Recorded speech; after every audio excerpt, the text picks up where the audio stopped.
Hello, friends. We're gonna try something here. I got my trusty sunglasses on.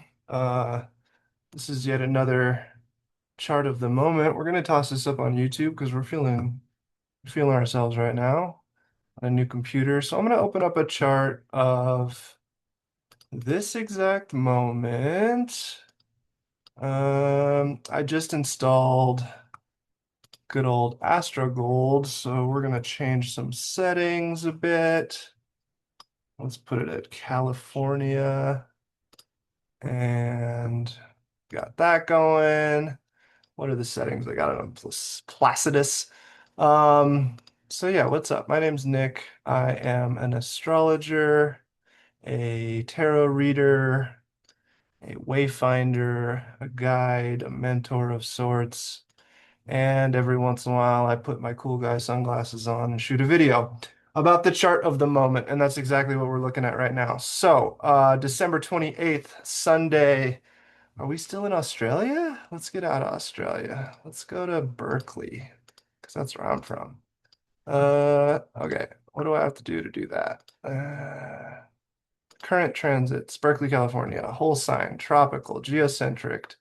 It's 5 o'clock now. Nice, beautiful. So I'm gonna make this chart pop out. Let's see if we can make it pop out. No, this is a good place to be. All right. So as we take a look at this chart, we're just gonna see what we see in this chart of the moment. So first thing I see, and what I've been feeling, I don't know about you guys, is a Capricorn stellium that's going on. We got the Sun, we've got Venus, and we've got Mars in Capricorn. And that has suddenly made everything a lot more practical, a lot more earthy, a lot more serious, maybe a little more long-term thinking. These three inner planets are going to join with the fourth inner planet, Mercury, in, let's see, 4 days, and be sitting there for most of January. So let's bring ourselves back to today, where this is going to be the predominant energy internally in our inner scape, inner world. And I'm feeling that, thinking a lot about, I mean, I've got a Capricorn stellium, so this is going to be a recurrence transit for me, especially with Venus and the sun. So I'm thinking a lot about my financial future, my plans to be earning more, working more, making shit happen, creating beautiful things, and how I'm going to get that.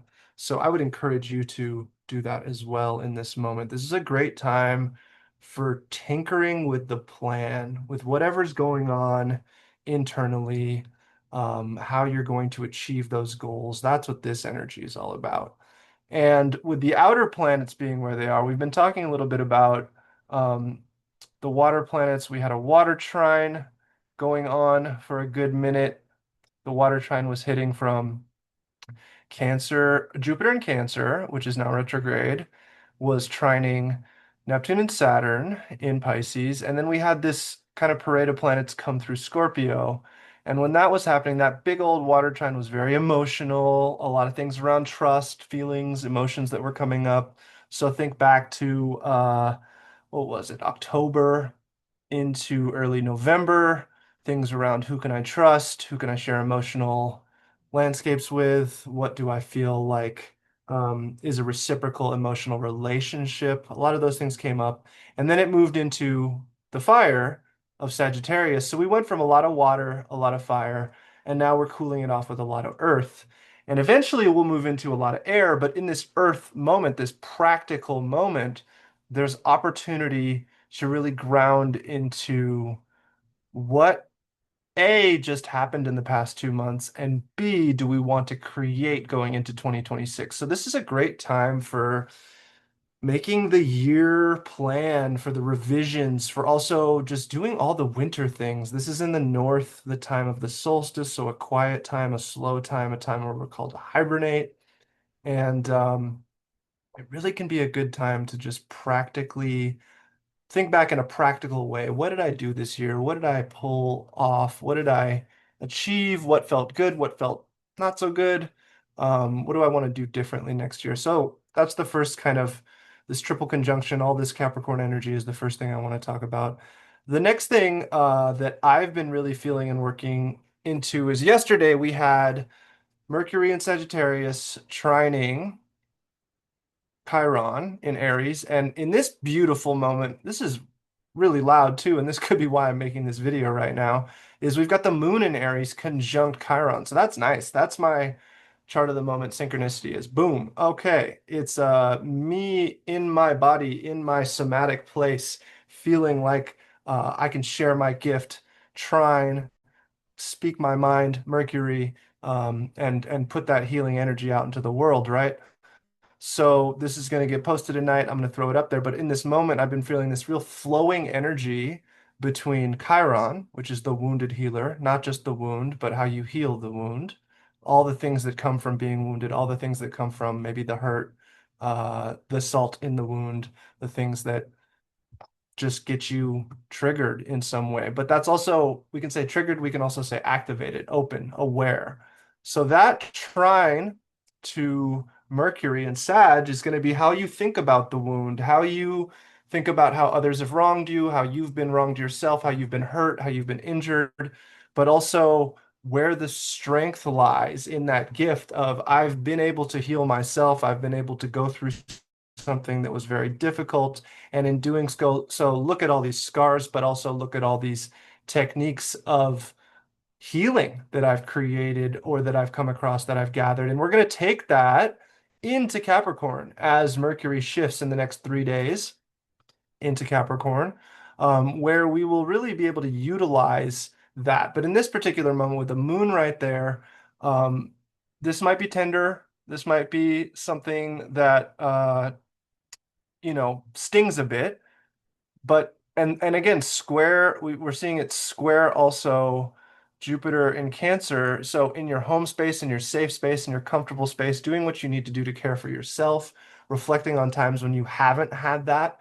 And if you don't have that kind of comfortable, safe space in this moment, where can you create that? Where can you feel into what that might be for 2026 and beyond? So those are the predominant energies I feel right now. And then, of course, we've got Saturn, Neptune in Pisces, and that's being squared. It's coming into Mercury's coming into a square with it. So as Mercury travels 25, 27, it'll first square Saturn and then square Neptune. So that'll give you some information about how you can think differently about these wounds, think differently about these emotional situations that you've been through, and then move into finally, as we get to the first New Year's, the practical, resource-driven Capricorn place of, yeah, all that shit happened. That went down. That was hard. That was difficult. But look what I've been gifted with. Look at what it's given me. And as we move from this Sagittarius into earthy, grounding, rooting, that'll all go down. And then I'm going to go, let's see, a week from today or a week from then, we'll get that really nice activating Venus, Mars, Sun. This is just like rooting the plan of action, what that's going to look like. You don't have to be doing a lot in this time, but making a vision, a mood board, making a goal, setting something up so that you can get a little bit more resource, get a little bit of more information about it. That's going to be the practical aspects of it. And then as we move into Aquarius season, you'll get this 333 triple conjunction with Pluto, Mercury, and the Sun. That's going to be the depth of that plan. What about it is actually useful to you on a deeper transformational level? And it's really beautiful from Capricorn going into Aquarius. It can be harsh because there's a lot of Saturn involved. But for me, at least, there's something practical about that. Be wary of this Neptune Saturn conjunction because that can create a fog around it. And really, this is just kind of there's been the dream, and then this is the application of the dream. This is battle testing the dream. And as we go from this Aquarius into Pisces season, this is going to be the time where we get eclipse season. This is going to be the time where things are kind of picked up and dropped. You get some things in an eclipse season that are revealed, and other things that are ended, beginnings and endings happening. We'll get to that once we get to that. Right now, sitting at the end of December. Let's take us back to today. One day, boom, boom, boom, right here, right now. So this is kind of the story of the journey. And in this moment, this can be a great day to care for yourself, to do what you need to do. Winter, the days are short, especially weekend vibes. It can be good to replenish and really just recuperate after all the craziness that has been the holidays. So yeah, I'm rambling and this is going on, but there's a lot to talk about as always in the stars. We'll just kind of keep it there. If you have any comments or any things you want to add, specifics to the story I've told from this point onward. Once again, my name's Nick. I am an astrologer, tarot reader, a trickster of sorts, all kinds of different things. I wear many hats, a jack of all trades. So today I'm doing astrology, and I felt like just coming online and putting this up there. So have a beautiful evening. Thank you for watching this, and feel free to reach out to me. Uh, Green Man Readings on Instagram and here in this channel on YouTube. Have a beautiful evening.